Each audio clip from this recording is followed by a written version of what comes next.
Middle ઈસ્ટના તણાવના મુદ્દે petrol diesel પર આફત આવી છે। આ કારણે ગુજરાતના અનેક જિલ્લાઓમાં પેટ્રોલ ડીઝલનો સ્ટોક ખૂટી રહ્યો છે, તો કેટલાય પેટ્રોલ પંપ પર પેટ્રોલ ડીઝલ નથી એવા બોર્ડ પણ લાગ્યા છે। આવામાં પૂર્વ કેન્દ્રીય મંત્રી અને રાજકોટના સાંસદ પરસોત્તમ રૂપાલાનું એક મહત્વપૂર્ણ નિવેદન છે તે સામે આવ્યું છે। પેટ્રોલ ડીઝલને લઈને પરસોત્તમ રૂપાલાએ કહ્યું કે હાલમાં આપણી પાસે 40% જેટલો જથ્થો ઉપલબ્ધ છે। લોકોએ પણ પેટ્રોલ ડીઝલના જથ્થાનો વિવેકપૂર્ણ ઉપયોગ કરવો જોઈએ। કોઈએ ખોટું પેનિક ફેલાવવું જોઈએ નહીં। રાજ્ય સરકાર સાથે હાલમાં પરામર્શ ચાલી રહ્યો છે। કોઈએ ગભરાવાની જરૂર નથી। પેટ્રોલના સંગ્રહથી પણ દૂર રહેવું જોઈએ।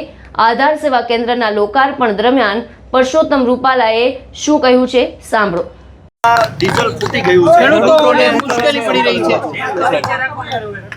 મેં આ પરિસ્થિતિનો જિલ્લાના અધિકારીઓ સાથે પરામર્શ કરીને વિગતો લીધી છે। ડીઝલ માટે જરૂરિયાતમંદ સેવાઓની અનુકૂળતામાં ક્યાંય વ્યવધાન ના આવે એટલા માટે કાલે એક કિસ્સો મારા ધ્યાનમાં એવો પણ આવ્યો હતો કે બહારથી આવેલા મુસાફરો એ ડીઝલના અભાવે અટકી પડ્યા હતા।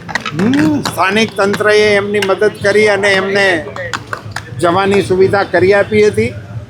રાજ્ય સરકાર સાથે આ વિષયોનો સતત પરામર્શ કરીને લોકોને ઓછામાં ઓછી હાડમારી પડે એ માટેના પ્રયત્નો કરી રહ્યા છીએ।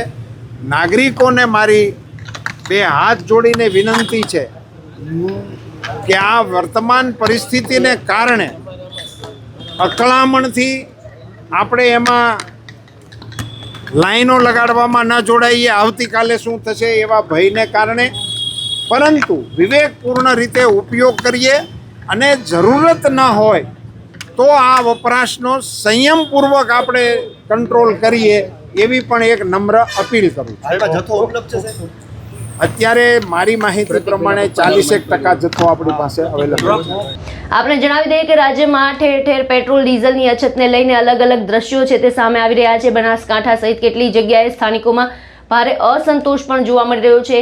આમ આદમી પાર્ટી દ્વારા તો વિરોધ પણ કરવામાં આવ્યો હતો। ત્યારે આ બધાની વચ્ચે હવે કેન્દ્રીય મંત્રી પરસોત્તમ રૂપાલાએ આ મુદ્દે સ્પષ્ટતા કરી છે। ત્યારે આપના જિલ્લામાં પેટ્રોલ પંપ પર કેવી સ્થિતિ છે અમને કમેન્ટ બોક્સમાં જણાવો અને અમારી ચેનલને લાઇક, શેર અને સબસ્ક્રાઇબ કરવાનું ભૂલશો નહીં।